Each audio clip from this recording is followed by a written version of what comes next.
Hi, everybody. This is Adam Elenbaas from Nightlight Astrology, and these are your horoscopes for the month of April 2019. So this is your Sun and Rising sign horoscope for Scorpio. I'm going to go ahead and put your chart on the screen. I'm doing this a little differently than I usually do because there's such a mashup of planetary energy this month, all happening kind of in the same time frame. So rather than taking the software and going one by one, I'm just kind of going through things thematically this month. And let's begin with talking about the moon cycle. So the moon cycle is pretty intense this month. For Scorpios, it should be right up your alley. It's Mars-ruled Aries. You're a Mars-ruled, you're a child of Mars, so to speak. Scorpio, of course, Mars-ruled. And sixth house is where the new moon is going to fall in Aries, which was traditionally called the joy of Mars and the house of misfortune or strife. However, it's also associated with hard work, labor, the military, things that you would give yourself to, that you would fight for, give yourself to in service. So there's this really strong emphasis on the sixth house for Scorpios this month. You're going to battle, you're dealing with difficulties or setbacks, but you kind of thrive in the environments when there's honest confrontation, when there's honest stress and tension, and you can deal with it head on. If people try to sneak around, you don't like hidden motives. You may have them yourself sometimes, kind of a double standard, but you're not like Scorpios aren't a fan of people trying to pass one over on you, So open, honest conflict, tension, struggle, hard work, going to battle about something, setbacks that come up, but you have to kind of fight your way through. That's sort of the theme of the month with the new moon cycle in Aries in your sixth house. The sun's going to make some squares to Saturn and Pluto in your third house.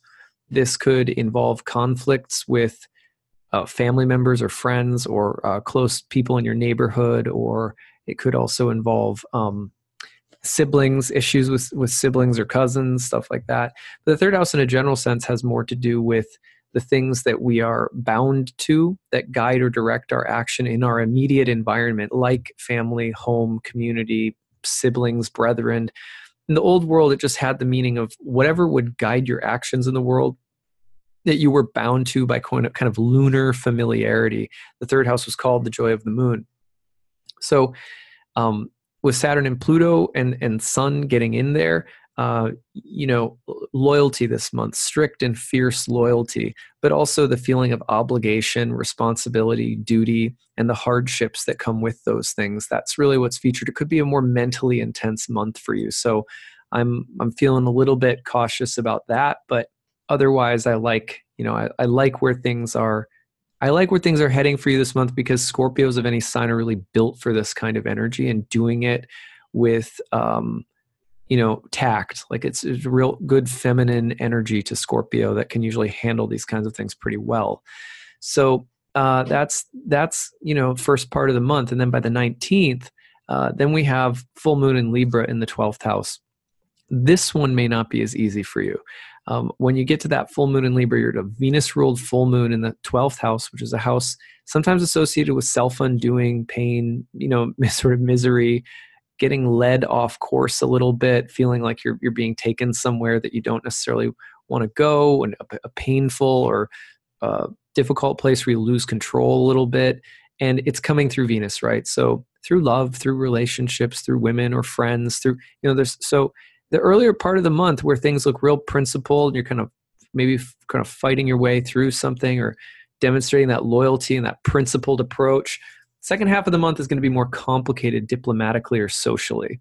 And it may, you have to be careful of things like secrecy, gossip, the drama in relationships that could really take you off course. And you'll notice that the Libran 12th house, that Venus, which will rule that full moon, is on the 19th, is going through, is in exaltation in the house of good fortune. This is also a sign that good things may come to you this month if you are careful to be diplomatic.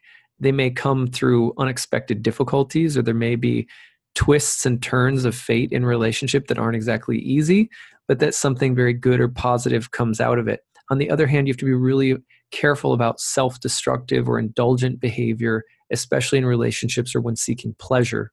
That's part of the 12th house full moon with Venus in the 5th house of pleasure. And then we see, another couple of things happening this month with Neptune. For example, both Venus and Mercury will get into a conjunction with Neptune. That has a lot to do in the 5th house with pleasure, joy, blessings, creativity, women, pregnancy, like all the sort of 5th house was traditionally the joy of Venus. So all good Venusian things, but can we trust what we're looking at? Is everything real? Are we being taken by some kind of fantasy? These are the questions Scorpios should be asking this month a little bit, especially the first half.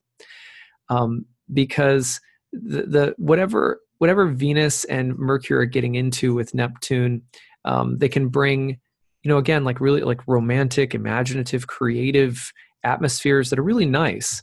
And with a square to Jupiter in the 2nd house, windfalls or blessings or benefits in business or money or things like that. But the flip side is the indulgent and somewhat delusional aspect of Neptune, and then the square from Jupiter, which can be indulgent, spending too much, gambling, wasting money, not seeing things clearly, exaggeration or being misled or opportunism, people trying to use you or you trying to use other people. It all looks good, but it's more than meets the eye. It's a very weird, to me, like looking at it, I'm like, that's really weird to see all of this while you're also seeing such principled, strong kind of like Aries Capricorn energy. Like, what is that all about? My best guess is this. My best guess is that, there's going to be a strong sense of either being provided with the resources that you need to take some powerful next steps, or that you're going to be trying to sort out distractions from necessities and buckle down and focus, or that you're going to be dealing with emotional and mental distractions while trying to stay really focused. And it could create a real kind of push and pull this month that I think you want to be really, don't get thrown into an extreme of being either really indulgent and sort of loosey-goosey, or really intense and strict and, overwhelming or overpowering to other people. You're searching for some kind of balance. My guess is that a really illuminating moment is going to come between the 20th and 23rd, when the sun pops into your 7th house of relationships and conjoins the rebel, disruptor, innovator, and awakener Uranus. That's going to be an awakening moment and a very transformative moment in your relationships, where the theme of greater understanding and vision and clarity is there. Could be a little disruptive, but it's a moment of greater freedom as well. So I think if there are any kind of confusing dynamics in relationships this month, you'll get that breakthrough and the clarity that you need to know what's what and to move forward probably later in the month, right after the full moon in Libra, 20th to 23rd. You start really moving into a new phase or breaking out of something old.